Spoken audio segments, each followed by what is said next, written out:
Hello and welcome to the Fives of the Tarot. Today we will hit the highlights of the Fives of the Minor Arcana to help you with your own readings and the readings you do for others. Tarot can be used to gain insight and understanding into a variety of areas, including relationships, career, and personal growth. Before we begin, I just want to say that the meanings I present today are the ones I found to be most often the truth in my experience and practice, but your experience and practice might be different, and that's totally fine. Neither of us are wrong. All I hope in any case is that there is something in here that you can use or find helpful in some way. So, with that, let's dig in. The fives in the minor arcana of the tarot typically represent the trials and challenges of life. Honestly, this is the part of the tarot where things get interesting.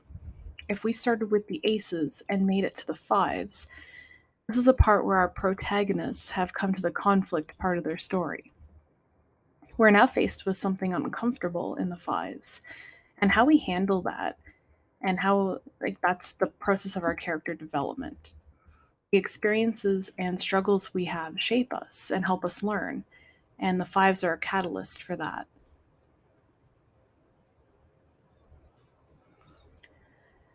The Kabbalah Tree of Life is a diagram used in Kabbalah, a form of Jewish mysticism, and it is a way to visualize the different facets of divinity. The Sephirot represent the different containers of that divine energy, and the paths that connect them represent the different ways in which that divine form of intelligence interacts with the world. The Tree of Life is made up of 10 spheres, or Sephirot, which are connected by 22 paths. Each Sephira represents a different aspect of the divine, and the paths represent the connections between them. The ultimate goal of Kabbalah is to understand, connect with the Sephira in order to achieve enlightenment and union with the divine, however you perceive it. The Smith Rider-Waite deck was created by members of the Golden Dawn, and while we aren't going into the history of that today, what you can see clearly is that the deck makes many references and connections to Kabbalah. For instance, each path on the Tree of Life corresponds to a Hebrew letter, and each major arcana card corresponds to a Hebrew letter. Then, when we use the deck and peel back each layer of each card, all that wisdom and understanding kind of harmonizes into a meaning or an insight we can use. In my practice, I use the Tree of Life to help find roots of issues I consult tarot on. So that's why each of these videos will touch on this topic as it relates to tarot. Specifically, the fifth Sephira of the Tree of Life in Kabbalah is called Gevurah, which holds meanings connected to strength or severity in Hebrew. In Kabbalistic thought, Gevurah is the container that holds back the overflow of Chesed, right? If you remember from the fours, Chesed is that endless flow and constant expansion. It needs to be harmonized, and we'll talk about that in the sixes, but for now we'll focus on the container that is Gevurah.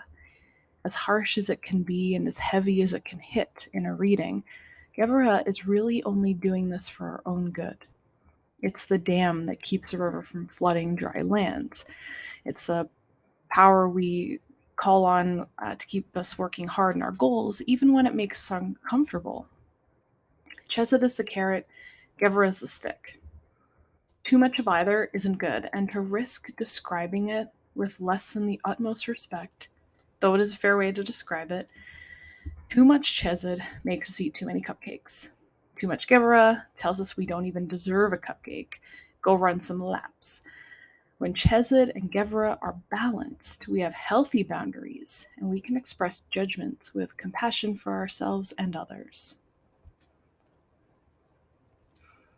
So the numerical correspondence for the kings of the minor arcana, as well as the Hierophant card in the major arcana, have something in common with Gevurah. They vibrate in the fives. If you look at these cards right now, what does it look like to you? A jury, maybe? A panel of interviewers? All people of high positions in their respective realms, with the power to make or break the experience of anyone they have authority over. The kings are fire, which is a spiritual realm, just as the Hierophant leads the spiritual life of those who follow a spiritual system. There are rules and there are consequences for breaking the rules. Does that make it a bad thing? Well, that's only if there's a goal to destroy. But kings and priests traditionally would never destroy their kingdoms or temples. They rule with strength to maintain order. And whether that is noble or like right or correct or ethical is an entire matter completely. But what we can say with certainty is that the vibration of 5 that emanates from these cards, as well as the fives cards we'll discuss shortly, is that some form of control is essential to maintaining harmony. You could think of it like a traffic light. If we didn't have signals to keep the flow of movement organized, we would not stop. And how much harm could we do or have done to us if there was no such system? Fives show us how we respond to force in our lives, how we manage our struggles, and how we can persevere. To begin with, the 5 of Wands, and this is like being back in school, where you were put into a group project with people maybe you didn't really know or even like. Depending on the type of person that you are, you may have assumed a leadership role to project manage, or you may have hung back and waited to see which of the dominant people emerged as leader. This card can show us that window where there's a group of people with some kind of common goal, yet with individual priorities or roles trying to achieve the collective vision of success. Much like a workplace, you have groups and interactions where there may be a metric or KPI to be hit, yet some people are not heard or fight to be heard or have a difference of thought completely around how the goal should be achieved. This power dynamic within a group makes it also apply for competitions and sporting events, where outsiders get to witness and judge others. Judgment is yet another major aspect of Gevurah.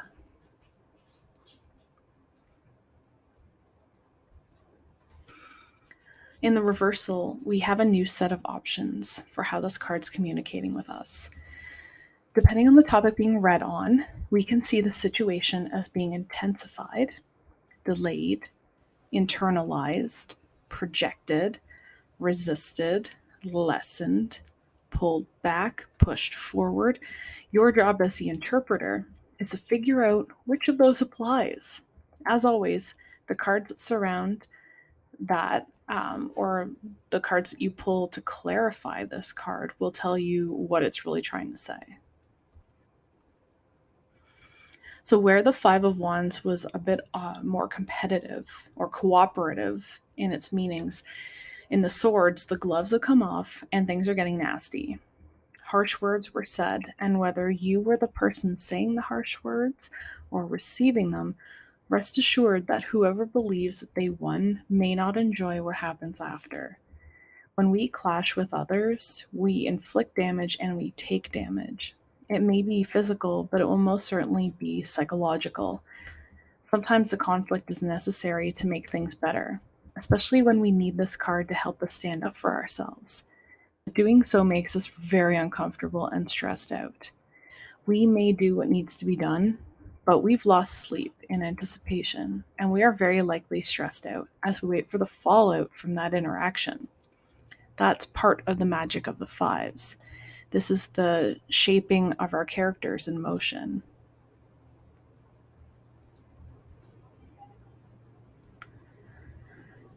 In the reversal, many meanings can apply. It is more likely to be internalized regret that we're processing, but it also has some mundane meanings that are more image driven, such as the weather or the hair, both of which are distinct. Something being torn up is another possible meaning, which is appropriate given that we must recognize that some things can't be taken back or fixed. Our fixation on winning or being right in the moment might be one we now regret, like a psychological hangover. A card that speaks clearly, the 5 of Cups, feels like grief. The feeling of mourning hurts, and we don't like to see this come up for ourselves or who we read for, but we can look at it as the respect and acknowledgement of what we might have taken for granted or not fully appreciated while we had it. This card conveys the process of loss, and that may be what the reading reflects. Some card meanings just have loud voices and don't really need to be overanalyzed. That said, you might wonder why there seems to be a paranormal or otherworldly tone here. That's in part thanks to Scorpio, specifically the first decan, which is the period of October 23rd to November 2nd, which in many parts of the world is recognized as a time where the spirit world is most easily interacting with ours. Scorpio is ruled by Pluto, the planet associated with the underworld, death, and mysteries.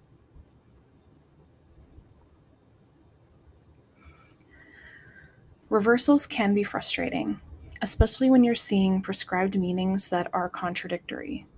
How can this card mean things are worse or better? Like, how do we even know which applies? Tarot speaks through its language, and it's assisted by your intuitive skill. So it is important to look at what other cards are flavoring the card that you're trying to crack open. If we're faced with some surrounding cards that are cards of pain or struggle, we can know the grief that they're feeling is more intense than that of the upright, and you can counsel them accordingly. If the surrounding or following cards are encouraging and have a positive tone, we can apply the other general reversal meanings that generally say things are getting a little better.